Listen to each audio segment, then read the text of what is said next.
প্রশ্ন রবীন্দ্রনাথ ঠাকুর। ভগবান তুমি যুগে যুগে দূত পাঠায়েছ বারে বারে দয়াহীন সংসারে। তারা বলে গেল ক্ষমা করো সবই, বলে গেল ভালোবেসো। অন্তর হতে বিদ্বেষ বিষ্ণাস।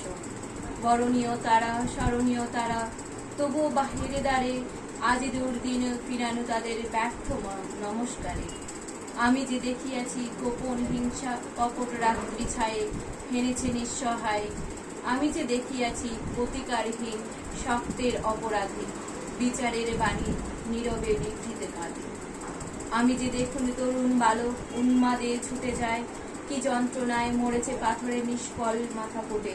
কণ্ঠ আমার রুদ্ধ আজিকে বাঁশির সঙ্গীত হারা অমাবস্যারে কারা লুপ্ত করেছে আমার ভুবন দুঃস্বপ্নের তলে। তাই তো তোমায় সুধাই অশ্রু জলে, যাহারা তোমায় বিষিয়াছে বায়ু নিভাইছে তব আলো। তুমি কি তাদের ক্ষমা করিয়াছ? তুমি কি বেসেছ ভালো?